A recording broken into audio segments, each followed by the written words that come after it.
शेतकरी मित्रांनो नमस्कार. आज रोजी आपला कांदा हा 20 ते 21 दिवसाचा पूर्ण झालेला आहे.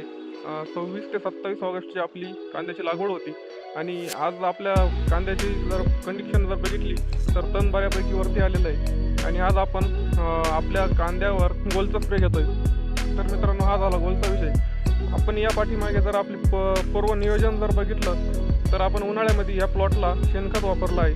शेणखत वापरून झाल्यानंतर आपण चांगले वावराची मशागत केली आणि कांदे लावते वेळी आपण बेसल डोस म्हणून आपण सिंगल सुपर फॉस्फेट आणि त्यामध्ये GSP आर्थर हे प्रोडक्ट वापरलेलं आहे. GSP आर्थर हे प्रोडक्ट आपण हुमणी या अळीसाठी वापरलं आहे. कारण जर आपण गेल्या वर्षीचा जर विचार केला तर गेल्या वर्षी आपल्याला मोठ्या प्रमाणात हुमणी या अळीमुळं आपल्या कांद्याचं नुकसान आपल्याला सहन करावं लागलं होतं आणि तीच चुकी आपल्याकडून परत होऊ नये यासाठी आपण या वर्षी GSP आर्थर हे वापरलं आहे आणि रिझल्टही त्याचे चांगले आपल्याला भेटले आहे. आत्तापर्यंत आपल्याला हुमणी या अळीमुळे आपल्या कांद्याचं काही नुकसान आपल्याला दिसून आलं नाही आहे.